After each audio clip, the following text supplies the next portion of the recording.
नमस्कार।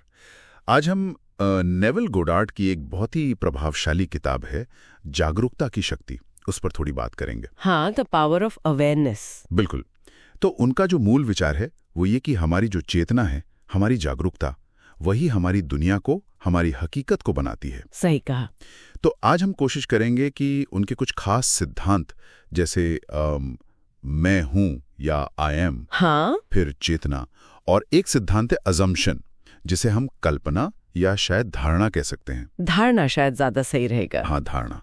फिर इच्छा और जिम्मेदारी, ये सब कैसे हमारी जिंदगी पर असर डालते हैं, इसे समझने की कोशिश करेंगे। बिल्कुल। और ये समझना जरूरी है, जैसा आपने कहा, कि ये सिर्फ अच्छा सोचो अच्छा होगा वाली सतही बात नहीं है। नहीं। गोडार्ड एक गहरी प्रक्रिया की बात करती हैं कि कैसे हमारी चेतना ही असल में सृजन करती है। अच्छा। कैसे हम अपनी अंदर की दुनिया से बाहर की दुनिया बनाते हैं। ये एक तरह से अपनी अंदरूनी शक्ति को पहचानने और इस्तेमाल करने का एक तरीका है। तो चलिए इस पर और बात करते हैं। सबसे पहले ये मैं हूं यानी आई एम, ये क्या है असल में? ये सिर्फ दो शब्द नहीं है। ये आपकी सत्ता का, आपके होने का एहसास है। आपकी पहचान की एकदम बुनियाद। बुनियाद कैसे? देखिए, जब आप सोचते हैं या महसूस करते हैं मैं हूं, तो उसके आगे आप जो भी लगाते हैं, जैसे मैं कामयाब हूं, हाँ, या मैं परेशान हूं, तो गोडार्ड के हिसाब से वो सिर्फ एक ख्याल नहीं रहता। वो एहसास, वो भावना आपके वजूद का हिस्सा बन जाती है। अच्छा। और फिर आपकी हकीकत उसी दिशा में मुड़ने लगती है, जैसे आपने अपनी चेतना में एक बीज बो दिया हो।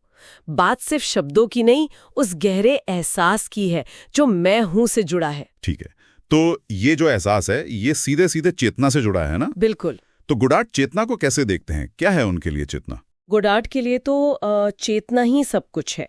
वही एकमात्र हकीकत है। एकमात्र हकीकत मतलब बाहर की दुनिया?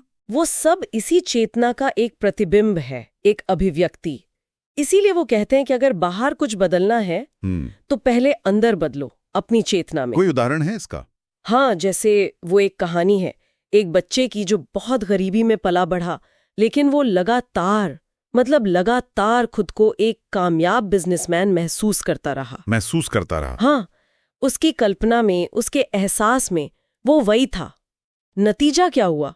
उसने सचमुच में वैसा ही बड़ा एम्पायर खड़ा किया। कमाल है। और इसमें जो खास बात है वो ये कि उसने बाहरी हालात के बदलने का इंतजार नहीं किया।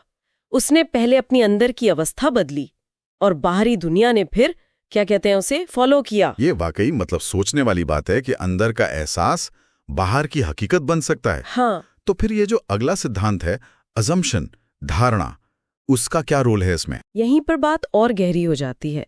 गोडार्ड का अजम्पशन या धारणा का मतलब सिर्फ सोचना या अंदाजा लगाना नहीं है। अच्छा, तो क्या है? उनके लिए इसका मतलब है किसी चीज को सच मान लेना, उसे इस तरह महसूस करना जैसे वो अभी सच है, आपके पास है इसी वक्त। मतलब ख्वाब देखना नहीं? नहीं, ये विशफुल थिंकिंग बिल्कुल नहीं है।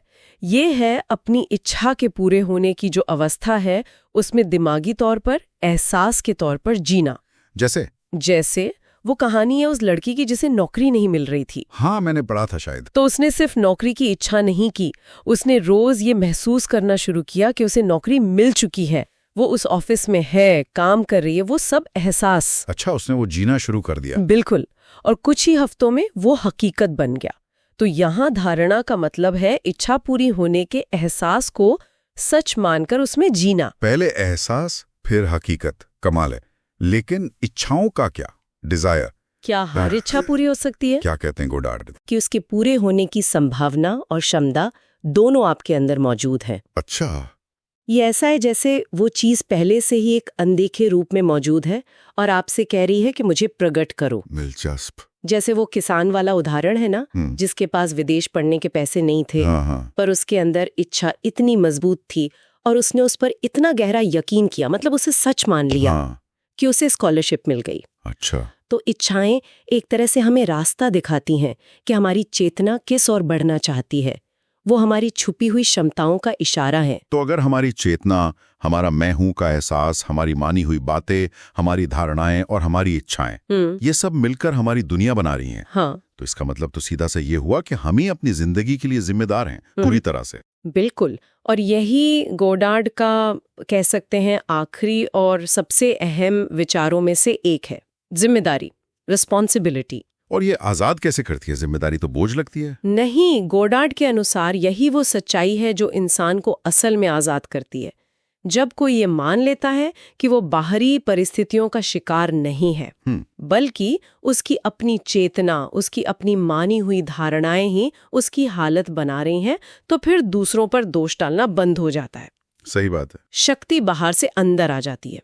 वो एक उदाहरण है ना उस व्यक्ति का जो हमेशा अपनी बुरी किस्मत के लिए दूसरों को कोसता था। हाँ। जब उसे ये समझ आया और उसने ये माना कि उसकी अपनी सोच और एहसास ही जिम्मेदार है और उसने इसे बदलने की जिम्मेदारी ली, तो क्या हुआ? तो उसकी जिंदगी बदलने लगी। तो ये जिम्मेदारी बोझ नहीं बल्कि अपनी शक्ति को वापस पाने जैसा है। तो संक्षेप में अगर देखें तो हमने ये समझा कि हमारा मैं हूं का एहसास कितना शक्तिशाली है। हाँ, कैसे हमारी चेतना और हमारी जो धारणाएं हैं वो हकीकत बनाती हैं। बिल्कुल। इच्छाएं सिर्फ इच्छाएं नहीं बल्कि संभावनाओं का संकेत है। सही। और अपनी जिंदगी की बागडोर, उसकी जिम्मेदारी लेना ही असल में आजादी है। बिल्कुल सही कहा। और यहाँ एक विचार छुड़ जाते हैं हम सबके सोचने के लिए। बताइए। अगर ये सच है कि हम अपनी जागरूकता से, अपनी कल्पना से अपनी निजी हकीकत खुद बनाते हैं, हाँ, तो फिर हमारी जो सामूहिक हकीकत है जो हम सब मिलकर अनुभव करते हैं उसका क्या? मतलब अगर बहुत सारे लोग एक साथ एक ही तरह की कल्पना में जीने लगें, चाहे वो अच्छी हो या बुरी, तो क्या हम सब मिलकर अपनी साझा दुनिया को भी उसी तरह बदल सकते हैं? ये तो सोचने वाली बात है। हाँ, एक व्यक्ति की सचेत कल्पना अगर इतनी शक्तिशाली है तो सामूहिक सचेत कल्पना का असर क्या हो सकता है, इस पर जरूर सोचिएगा।